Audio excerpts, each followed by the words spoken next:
Pagi, Pak. Pagi. Hey Pak, selamat pagi Aritas. Assalamualaikum Pagi, Pak. warahmatullahi wabarakatuh. Waalaikumsalam warahmatullahi wabarakatuh. Salam sejahtera bagi teman-teman semua dan terima kasih pagi ini kita masih bisa ketemu ya atas kehadiran teman-teman sekalian. Hari ini teman-teman tidak perlu untuk open kamera, tidak apa-apa. Saya hanya review sedikit tentang perjalanan dari pembelajaran e-learning teman-teman sekalian ya. Teman-teman, kemarin sudah ada beberapa yang bahkan sudah mengumpulkan tugas-tugas dan UAS ya. UAS pun sudah ada yang mengumpulkan kemarin. Jadi menurut saya itu kreatif ya, sudah mulai bisa dikerjakan. Gini, dari teman-teman awal e-learning sampai dengan hari ini, apakah ada kendala dalam pengerjaan e-learning teman-teman? Monggo, silakan. Kayaknya nggak ada, Pak. Ali, nggak ada kendala. Baik, bagus Ali. Yang lain gimana? Ada mungkin pertanyaan mengenai teknis PKN di e-learning mungkin? Atau semuanya sudah clear? Sudah clear Pak, semua tugas juga sudah saya kerjakan. UASnya juga sudah mulai saya cicil, gimana? Nggak ada. Oke. Untuk materi terakhir kemarin adalah dinamika kewarganegaraan. Benar ya teman-teman ya? Materi terakhir. Iya, kalau nggak salah. Yes, Ali. Dinamika kewarganegaraan. Dan kemarin itu sudah ada beberapa mahasiswa, sebentar saya cek ya, yang japri saya. Nah, ini ada juga beberapa yang mengumpulkan tugas di luar outline dari waktu yang ditentukan. Jadi sebagai catatan teman-teman ya, saya tidak akan menolak tugas dari teman-teman sekalian. Jadi yang kemarin yang sudah mengumpulkan, itu tugas tetap saya terima walaupun nanti waktunya terlambat. Cuman kalian harus paham bahwa saya menghargai mahasiswa yang mengumpulkan tugas secara on time. Jadi nanti ada perbedaan nilai ya. Tapi tugas tetap saya terima, jangan khawatir. Cuman nilainya yang berbeda. Sepakat ya teman-teman ya? Iya, Pak. Ya, Pak. Baik, terima kasih. Jadi saya tetap menghargai usaha teman-teman sekalian mengerjakan tugas walaupun telatnya lama ya, tetap saya terima, tapi nilainya beda. Baik teman-teman, kemarin kita bertemu terakhir itu adalah group discussion ya tentang penegakan hukum yang berkeadilan. Nah hari ini saya ada sedikit review tentang ini ya, bela negara. Insya Allah kalau nggak salah bela negara ya. Tentang bela negara teman-teman. Nah, pada materi bela negara ini, apakah teman-teman kemarin menemukan kesulitan tentang apa itu Astra Gatra, kemudian pembagian wilayah dari apa yang bentuknya shield kemarin itu ya? Ada secara terminologis, etimologis, sebentar saya cek dulu. Nah ini dia, ketahanan nasional teman-teman ya, ketahanan nasional. Jadi di materi ini, apakah teman-teman kesulitan? Atau ada pertanyaan mungkin? Paling susah ngafalinnya, Pak. Susah ngafalinnya ya? Oke, coba saya share screen dulu teman-teman ya. Nah ini Pak, sudah muncul teman-teman di sana? Sudah, Pak. Ya, Pak. Ya, dari sini teman-teman kemarin memang yang perlu saya tekankan untuk materi PKN ini, terutama di bidang bela negara ya, pada sub bela negara ini, adalah ketika kita belajar tentang ini teman-teman. Jadi wajah ketahanan nasional, sebentar. Oke. Nah, jadi wajah ketahanan nasional Indonesia, itu yang pertama itu ketahanan nasional sebagai konsepsi atau doktrin. Ini nantinya teman-teman tidak dikerjakan, tidak dihafal, tidak sekedar untuk belajar teman-teman sekalian. Yang perlu teman-teman ingat sampai dunia itu biasanya adalah karyawan yang cerdas dan memiliki wawasan yang luas, terutama tentang negaranya sendiri. Ya, karena pengalaman dari Pak Ganda sendiri itu kadang-kadang obrolan dari seorang pekerja itu random ya, kadang ngomong ini itu ini tuh. Nah, ketika kalian bisa nyambung diajak bicara oleh teman atau pimpinan tentang negara kita, tentang keadaan ekonomi, keadaan politik, kemudian haluan negara, ideologinya itu kayak apa, itu insya Allah kalian semua nanti akan bisa catch up ya. Jadi pandangan orang terhadap kalian itu akan berbeda teman-teman ya, terutama kalian menguasai konsep ini. And then ini ada ketahanan nasional sebagai kondisi yang kemarin sempat saya jelaskan juga di video ya. Mungkin teman-teman sudah oke tentang ini, bahwasanya ketahanan nasional ini bisa berlaku pada zaman dahulu dan zaman sekarang. Jadi analoginya dinamis, masih tetap sama ya untuk rule of game-nya. Jadi retroaktif. Dan intinya ketahanan nasional ini ditamengi oleh Astragatra ya. Astragatra itu apa ya, yang tadi itu ini teman-teman, Astra ya. Astra itu 8. Kalau kita kenal 1 itu tunggal, 2 dwi, 3 tri, 4 itu kuarta ya. 5 itu penta, 6, 7, 8 itu pokoknya Astra ya. Nih, letak geografis, kemampuan penduduk, kekayaan alam, politik, ekonomi, ideologi, sosbud, dan hankam. Ya, ini intinya untuk membentengi negara kita teman-teman dari ancaman asing, baik itu ancaman secara fisik, secara kultural ya, perubahan budaya dan lain sebagainya, pengaruh budaya yang jelek, macam-macam teman-teman. Jadi kalau kita pegang Astragatra, otomatis kita akan menjadi pribadi yang sangat tangguh, kokoh, dan tidak mudah terpengaruh dengan budaya-budaya asing teman-teman. Ya, jadi kalau kalian kemarin belajar ini, itu kalau sudah selesai ya, itu kalian akan menjadi pribadi yang nggak labil istilahnya gitu ya, bahasa sekarang itu nggak labil. Jadi teman-teman punya fondasi yang kokoh. Walaupun saya suka dengan konten-konten asing Pak, walaupun saya suka dengan kultur asing, tapi saya tetap menjunjung tinggi Astragatra dari negara saya. Nah gitu ya teman-teman ya. Mungkin teman-teman di sini ada yang pernah mengalami komunikasi secara langsung dengan orang asing di sebuah forum di internet. Pernah nggak teman-teman? Kita sharing-sharing aja. Pernah nggak ngobrol by chat atau mungkin by video? Pernah nggak? Ngobrol chat kayaknya. Nah, Ali. Iya. Ngobrol secara teks ya, Ali Iya. ya? Oke, Ali kalau boleh tahu, kamu ngobrol dengan orang mana, Ali? Orang Amerika. Orang Amerika. Iya. Tentunya Ali menggunakan bahasa komunikasi, bahasa Inggris, Ali ya? Iya. Pastinya ya. Ya, Ali. Ini sebagai role model untuk teman-teman juga ya, si Ali ini. Ketika kamu ngobrol dengan orang asing, Ali, apakah orang yang kamu ajak ngobrol itu mempunyai haluan berpikir yang kontraflow, atau dia bisa menghargai apa yang kamu ucapkan sebagai bangsa lain, Ali? Bisa menghargai sih. Bisa menghargai, Iya. bagus. Artinya lawan bicara Ali ini adalah orang yang tahu tata krama, dalam tanda kutip tata krama ya, Iya. bisa menghargai lawan bicara gitu ya. Iya. Oke, Ali, tema yang kamu angkat waktu itu apa? Itu waktu itu Komunikasi paling tentang- cuma ngobrol sama apa itu bagian customer service-nya Netflix. Oh, CS-nya Netflix. Iya. Oke. Berarti ada trouble gitu ya waktu itu ya. Iya. Terkait paket langganannya Ali. Iya. Nggak apa-apa. Jadi saya perlu tahu juga untuk gendernya laki-laki atau perempuan Ali waktu itu. Waktu itu yang nanya itu ya laki-laki sih. Laki-laki ya. Oke. Kenapa saya tanya gender? Karena kadang biasanya orang luar negeri itu suka ingin tahu lawan bicaranya itu laki atau perempuan, sebab itu berhubungan dengan kultur mereka, Ali. Ya, teman-teman kayak gitu ya.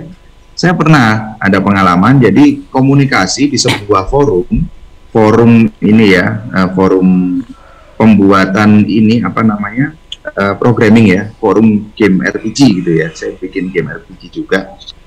itu di forum ada beberapa komunikasi, saya ketemu orang itu yang benar-benar pola komunikasinya bagus sebenarnya, cuman dia terhadap bangsa Indonesia itu terlalu memberikan stigma yang kurang baik. Mungkin teman-teman paham ya apa maksud saya? Iya, Pak. Ya, Indonesia, saya sebagai warga Indonesia, ya saya otomatis defend dong teman-teman ya, karena dikatakan bahwa Indonesia ini banyak terorisnya. Yang pertama, itu kenceng banget kalau ngatain Indonesia terorisnya banyak tuh ya. Terus yang kedua dibilang Indonesia ini seorang plagiator waktu itu. Oke, nggak apa-apa. Saya terima dulu, saya dengar dulu yang dimaksud.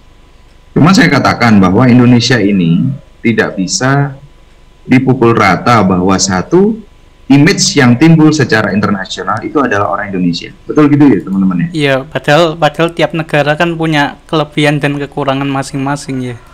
Betul Hari. Ya, saya sepakat. Karena tiap negara itu punya keunikan masing-masing. Apalagi Indonesia ya. Kita negara kepulauan yang terdiri atas beberapa budaya dan kultur ya, kultur etnikal budaya yang sangat luar biasa banyak. Bayangkan aja, kita geser dikit aja dari wilayah kita. Semisal saya di Kota Malang, teman-teman. Saya geser sedikit ke Probolinggo. Itu sudah beda lagi kulturnya. Betul ya? Dari bahasa, budaya, kemudian kebiasaannya seperti apa, itu sudah beda lagi. Nah, saya tidak bisa accept ketika dikatakan Indonesia itu sebagai negara yang seperti itu.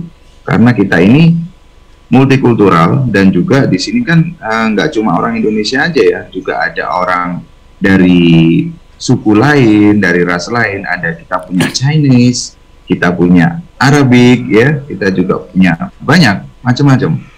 Nah, itu teman-teman contoh soal yang pernah saya perdebatkan dengan orang luar ya. Kebetulan orang ini adalah orang Azerbaijan, negara Azerbaijan lah ya, istilahnya gitu nama negaranya.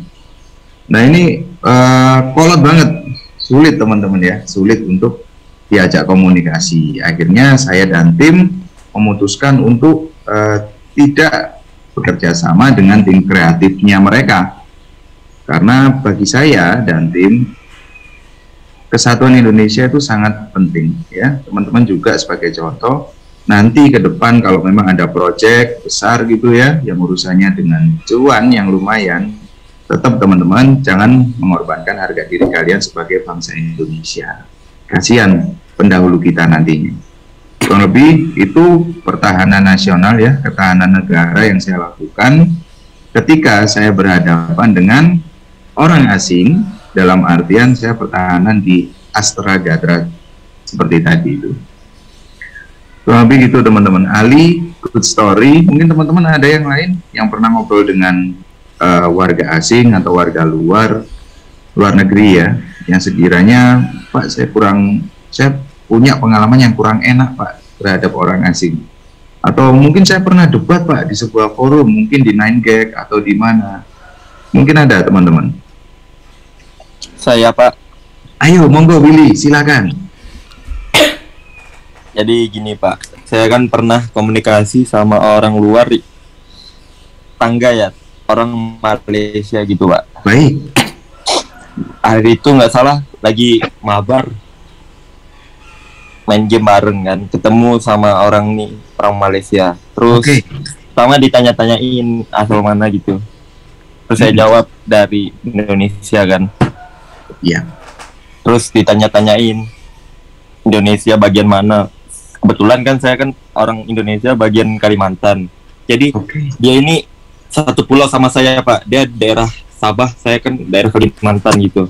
Baik. Dia kata-katain orang Indonesia ini suka klaim-klaim budaya gitu.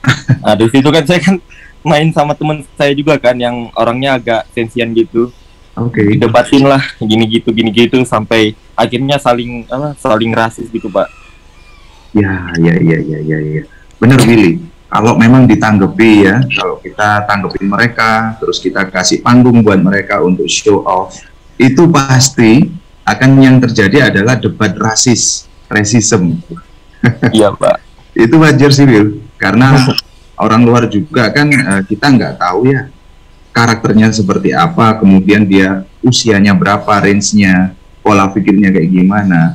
Apalagi kalau Iya, kita lagi main game gitu ya, katakan kita lagi di Steam, kita ketemu bareng gitu ya, itu biasanya campur antara usia matang ya, usia kuliah kayak teman-teman sekalian ini dengan anak-anak yang masih bocil-bocil itu biasanya, yang masih SMA, SMP. Nah itu kan pengetahuannya juga belum mendalam ya, kurang lebih gitu ya Billy ya. Iya Pak. Jadi anggerin aja, asal serampang aja gitu kalau ngomong.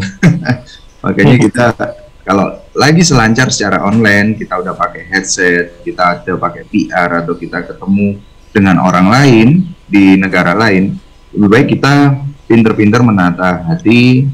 Dan benar kata Willy, kalau ada temennya yang gampang kecentok gitu ya, gampang kecentok sama omongan orang luar, apalagi terkait dengan rasisme, nationality, kemudian warna kulit dan budaya, itu macam-macam kayak gitu, sebaiknya kita ambil langkah yang bijak saja. Jadi kita dengarkan dulu masukan tujuannya, kemudian kita harus men-screening cara komunikasinya mereka juga, teman-teman. Kita harus tahu, oh cara ngomongnya kayak gini, berarti kayaknya ini anak-anak masih bocil ini, nggak usah ditangkepin lah. Nah, kayak gitu Willy. Memang jengkel juga kalau kita dikata-katain tuh ya. Saya pun yang sudah katakan udah senior lah ya, udah orang istilahnya. Kalau Indonesia dikatain ya jengkel dong, karena nenek moyang kita kan juga dari Indonesia. Cerita yang bagus Willy, good story, saya sangat appreciate ya. Memang sering terjadi di game itu ya. Kita benar Pak. Karena kita sekarang adalah era keterbukaan Willy. Era keterbukaan itu di mana segala informasi, segala data traffic yang ada di dunia ini itu semua saling terbuka, termasuk ketika kita main game ya. Entah itu kalau kita bicara game yang online itu biasanya rame adalah semacam .A, kemudian semacam Mobile Legends gitu-gitu ya. Nah itu yang rawan di situ, karena beberapa mahasiswa saya juga sering ada yang main Mobile Legends gitu loh. Kenapa kamu kok marah-marah, mukamu kok merah gitu? Ternyata mereka habis roasting, habis flaming sama orang lain dari negara lain. Nah gitu ya. Lebih hati-hati aja Willy dan teman-teman ya. Baik Pak, terima kasih Pak. Terima kasih Willy, good story. Jadi yang sharing hari ini saya berikan plus ya teman-teman ya. Tadi ada Ali, kemudian ada Willy. Yuk kita tambah lagi yuk. Siapa yang mau dapat plus juga untuk mata kuliah PKN? Siapa tahu tugas kalian ada yang kurang nantinya, saya bisa substitusikan yang berhubungan dengan pihak luar negeri, orang asing, yang teman-teman mungkin ada pengalaman, pernah komunikasi dengan mereka. Good story nggak apa-apa, kemudian bad story juga nggak apa-apa, yang penting pengalaman teman-teman. Atau mungkin nggak perlu luar negeri, Pak, saya ada pengalaman Pak, komunikasi dengan teman, mungkin teman di rumah atau di tempat kerja atau gimana gitu. Saya pernah debat Pak sedikit masalah politik, sosial, ekonomi di Indonesia Pak. Gimana teman-teman? Ada yang mau sharing nggak?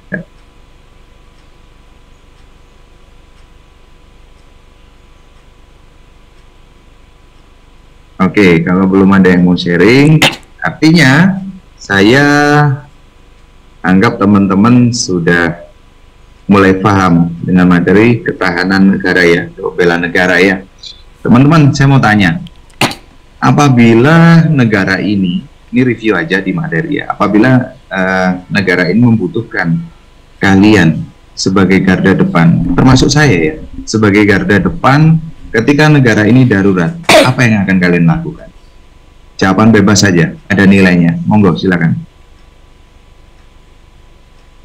Membela negara, Pak. Oke, bela negara, bagus. Bela negara dalam artian negara di posisi darurat, seperti di Rusia dan Ukraina. Nah, ini contoh simpelnya gitu ya. Yeah. Ada perang antara Rusia dan Ukraina, katakan Indonesia lagi perang dengan negara X, sedang perang dengan negara X. Kita kekurangan armada atau personel, untuk membela negara. Kira-kira siap nggak teman-teman nantinya kalau diberangkatkan gitu? Siap, Pak. Oke, Ali, siap ya. Ntar ketemu saya deh Ali kalau siap, karena saya juga siap nih. Iya teman-teman, the worst-nya adalah keadaan terburuknya dari sebuah negara konstitusional ini adalah ketika kita kekurangan armada atau pasukan TNI, nauzubillah ya, pasukan TNI kalah di medan laga. Itu kan otomatis habis ya teman-teman ya. Negara akan melakukan rekrutmen terhadap warga negaranya di mana usianya masih produktif. Usia produktif termasuk kalian dan juga saya teman-teman. Ini usia produktif kuat-kuatnya orang gitu ya. Jadi teman-teman, itu posisi seperti ini ada di semua negara. Jadi jangan kaget ya teman-teman, nanti ketika nauzubillahnya kita dalam kondisi yang kurang pas ya, dalam ketahanan negara, pasti kita akan direkrut oleh negara untuk turut mempertahankan negara Republik Indonesia.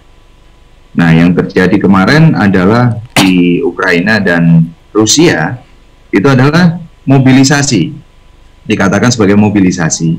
Kalau di Rusia itu yang saya lihat lucu-lucu juga ya, ada beberapa orang yang ngomong, oke, I'm ready, saya akan membela Rusia. Dia ngomong di depan kamera, ketika itu di sampingnya dia nggak sadar ada tentara yang bagian rekrutmen, yang bagian ngambilin orang untuk mobilisasi. Nah, ketika orang ini dimobilisasi, dimasukkan ke dalam bis, oh ya, kamu kan sudah ngomong, kalau kamu ini siap untuk membela Rusia, barusan kamu ngomong secara live di kamera, itu kata tentaranya. Tapi orang yang ngomong ini, ternyata dia nangis teman-teman, kalian bisa cek di Google, dia nangis meronta-ronta ketika dimasukkan ke dalam bis. Nah, itu di YouTube ada sempat viral beberapa bulan. Nangisnya kenapa, Pak? Ternyata dia nggak mau, Ali. Dia nggak mau ikut bela negara gitu loh. Dia cuman ngomong aja di mana tuh namanya, secara live. Kayak kita misal di TV One gitu ya, kita tiba-tiba ngomong di depan TV One, kan disiarkan tuh secara nasional. Kok nah itu dia,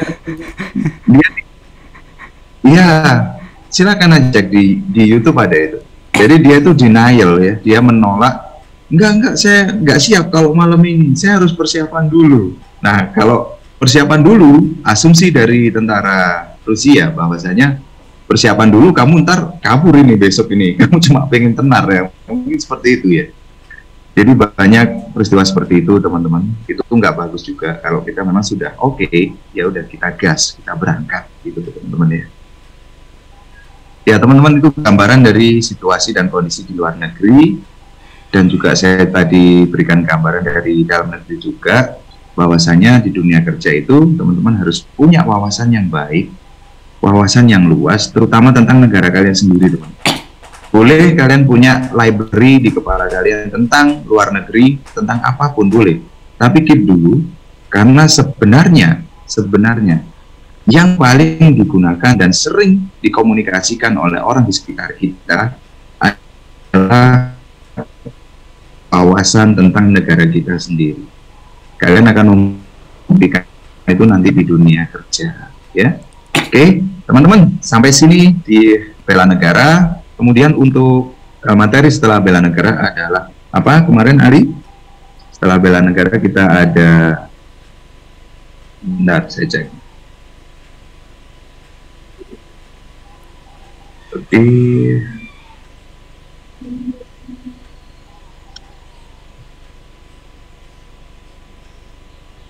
coba siapa? Ilham. Halo Ilham. Iya Pak. Ilham, saya bisa tolong dibantu untuk open ininya, e-learningnya. Saya juga buka di sini. Setelah bela negara itu kan kita punya materi yang namanya dinamika kewarganegaraan ya Ilham ya. Dinamika kewarganegaraan. Oke. Gimana Ham? Sudah ketemu? Setelah materi yang ketahanan dan bela negara setelah pertemuan 12. ya, dinamika kewarganegaraan, Pak. Oke, dinamika kewarganegaraan. Ilham, dari tadi kan saya lihat nih kamu aktif sekali di kamera, bagus. appreciate saya. Tapi belum ngomong ya, tadi Ali sama Willy doang. Ilham, sudah selesai ya materi untuk dinamika kewarganegaraan ya? Dinamika sudah, Pak. Sudah, baik. Ilham, sedikit saja tentang dinamika kewarganegaraan. Nah, jadi sebenarnya apa sih yang terjadi di negara ini? Dinamikanya seperti apa, Ilham? Boleh sesuai materi, kamu boleh juga menjawab bebas. Saya kasih nilai, Ilham. Pak. Saya kalau belum ada trigger agak lupa dikit, Pak. Boleh, tidak apa-apa. Silakan dibuka-buka. Dinamika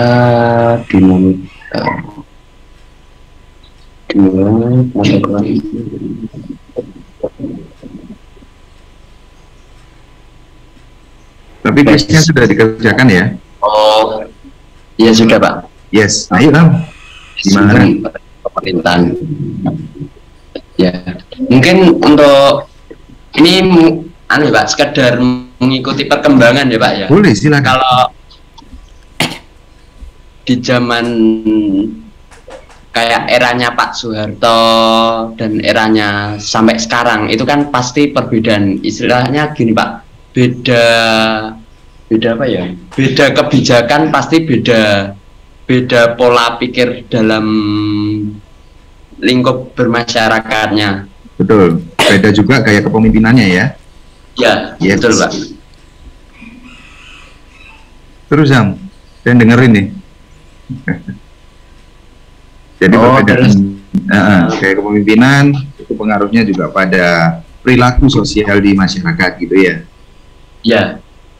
Terus yang paling di zaman apa ya Pak? Di zaman eranya Pak Soeharto itu ya, kan saya dengar terutama dari orang tua saya ya Pak. Itu yes. Kan memang beliau sangat otoriter.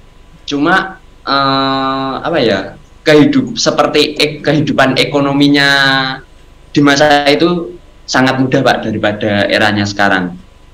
Jadi kayak ada plus minusnya di setiap kebijakan pemerintahan eranya, entah di eranya Pak Soeharto atau eranya zaman sekarang seperti Pak Jokowi. Iya betul. Ya, jadi begini Ham, perbedaan gaya kepemimpinan ini mulai terjadi ketika di era tahun 98. Kita sebut era apa itu Ham? 98 tuh. Yang rame dulu.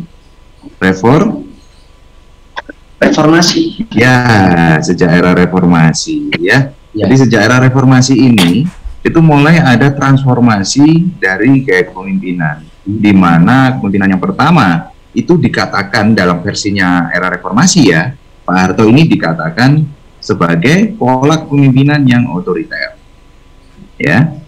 Nah, ketika bertransformasi menjadi era kepemimpinan reformasi ini, memang ada beberapa hal yang dimudahkan, ada beberapa hal yang stagnan, dan juga ada beberapa sub bagian yang menjadi lebih sulit, terutama di bidang ekonomi ya, yang up and down, kadang naik, kadang turun.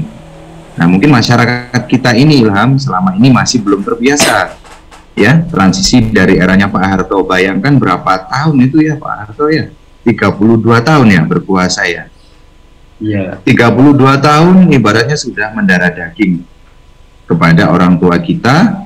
Orang tua kita memberikan indoktrinasi kepada kita tentang pola hidup zaman dulu seperti apa, dan sekarang kita sebagai penerus bangsa yang menjalani era selanjutnya, the next generation-nya ya. Ketika kita menjalani di era reformasi, pasti kita melakukan komparisi Ilham. Oh, dulu orang tua saya cerita seperti ini, dan sekarang saya sebagai generasi penerus bangsa, saya merasakan kok seperti ini ya. Wah, benar ternyata kata orang tua saya, enak zaman dulu daripada zaman sekarang. Wah, gitu ya. Tapi memang Ilham ada beberapa opini juga yang mengatakan bahwa zaman dulu, zamannya Pak Harto, itu memang sepertinya terasa enak, tapi ada beberapa lini, ada beberapa bagian itu yang tidak transparan, tidak kelihatan, di mana hal tersebut sebenarnya adalah menggerogoti negara dari bawah. Nah, sisi sayap kiri, sayap kanan ini akhirnya ya, ada oposisi, ada pro. Jadi memang setiap gaya kepemimpinan itu punya pro dan kontra ya, dan teman-teman sekalian. Memang kita sebagai generasi penerus bangsa harus menyikapi secara bijak, secara dewasa, dan secara cover both side. Dalam artian kita tahu kondisi kiri dan kondisi kanan. Supaya kita nggak jadi radikal teman-teman. Jadi memang harus cover both side. Oh ya teman-teman, saya sambil ini ya, saya titip kepada teman-teman. Era radikalisasi sekarang, ya, baik itu dari segi organisasi, dari segi agama dan lain-lain, yang namanya radikal itu kan nggak baik teman-teman, karena sesuatu yang kita perdalam secara berlebihannya itu kan nggak baik, ya, eksesif. Itu hati-hati karena sekarang tuh banyak sekali mode radikalisasi pemuda-pemudi seperti kalian yang menggunakan berbagai cara, banyak cara. Jadi saya berpesan pada teman-teman sekalian semua, mahasiswa dan mahasiswi, bahwasanya tetap jaga kedaulatan dalam hati kalian. Jangan sampai terkena radikalisasi, karena kasihan orang tua kalian pasti ujung-ujungnya nangis. Nah, paham ya maksud saya? Ya, itu teman-teman hati-hati, baik laki-laki maupun perempuan, tetap dijaga circle-nya supaya nggak ada dari teman-teman ini yang terkena radikalisasi. Teman-teman, kemarin di materi saya juga ada tentang bully di sekolah atau di kampus, bener ya? Bener Pak. Ali sudah cek juga ya. Ya itu juga hati-hati teman-teman, karena ketika teman-teman sudah mendapatkan sebuah perilaku bully, baik itu secara fisik ataupun cyberbully, itu teman-teman harus cepat-cepat ambil tindakan. Yang seperti saya contohkan di video kapan lalu adalah tindakan tegas. Yang pertama, teman-teman bisa menampik bahwasanya jangan melakukan itu karena saya tidak suka. Nah, utarakan seperti itu teman-teman. Karena kehidupan dimanapun, tidak di kampus saja ya, kehidupan dimanapun, seorang bully itu pasti ada. Dia merasa dirinya lebih superior dan kalian akan dianggap sebagai inferior yang lebih kecil ya. Mereka merasa lebih berkuasa, lebih kuat, itu pasti ada teman-teman. Ya, jadi nggak usah khawatir. Yang pertama kalian harus lakukan adalah tampik opininya. Saya nggak suka diperlakukan seperti itu secara verbal. Yang kedua, teman-teman, kalau tindakannya sudah berlanjut ke arah fisik ya, kalian bisa melawan dengan mendorong ya. Dan yang fase ketiga adalah kalian bisa melapor. Nah, untuk laporan di mana? Kalian bisa cek di video saya kemarin. Kalau di lingkungan kampus, silahkan lapor kepada Satgas Anti Bully yang ada di kampus. Tetapi kalau kalian di luar, silahkan laporan kepada pihak yang berwenang. Kurang lebih seperti itu teman-teman. Ya teman-teman, ini adalah pertemuan ke-14 ya, 14. Kurang lebih teman-teman bisa mulai cek untuk strategi pengerjaan UAS. Mungkin Ali atau Ilham atau Willy sudah mengerjakan UAS mungkin? Sudah. Belum, Mbak. Ali sudah, Ilham belum. Gimana Willy? Lagi dalam pengerjaan, Pak. Lagi dalam pengerjaan. Baik. Mungkin untuk membantu teman-teman sekalian bisa direview materi persiapan UAS di pertemuan 14 teman-teman. Di situ sudah saya berikan kisi-kisi apa saja yang harus kalian kerjakan dan nantinya bisa mempermudah dalam pengerjaan UAS teman-teman sekalian. Saya sangat apresiasi yang sudah mengerjakan UAS hari ini akan saya periksa gitu ya. Jadi untuk pengerjaan yang sudah dikumpulkan akan saya periksa, dan nanti yang masih belum silahkan dipelajari dulu, diperhatikan dengan benar ya, apa saja yang harus dikerjakan, kemudian sisi mana saja yang perlu untuk dipelajari kembali. Karena UAS saya ini saya berikan cenderung mudah ya teman-teman, sangat mudah sekali. Dan nantinya silahkan yang sudah mengumpulkan konfirmasi ke saya via WA, itu by Japri saja, Wapri. Ya, kemarin Wapri. Oh iya, sebentar. Ali Akbar, nomor HP-mu belakangnya berapa? Belakangnya aja. 1169. 1169, mengumpulkan hari apa kemarin? Karena ini banyak sudah juga. Udah lama kayaknya. Nggak begitu ingat. Oh gitu. Oke, 1169 ya. Oke, nanti saya cek. Untuk Willy dan Ilham dan teman-teman semuanya, semangat dikerjakan ya, karena ini sudah hampir akhir dari pertemuan kita ya. Nanti gini teman-teman, karena saya masih kepingin ketemu teman-teman lagi, kita bisa nggak nanti untuk masih virtual meeting begini, tapi di luar hari Senin? Saya masih akan Insya Allah bisa, Pak. Bisa ya? Insya Allah bisa. Baik. Bisa, Pak. Yes, oke. Nanti saya umumkan aja di grup ya, kapan kita ketemu lagi. Nanti yang bisa datang ya silahkan datang. Yang mungkin nanti ada tabrakan dengan kuliah lainnya atau pekerjaannya, ya nggak apa-apa. Nanti notis saja WA ke Pak Ganda.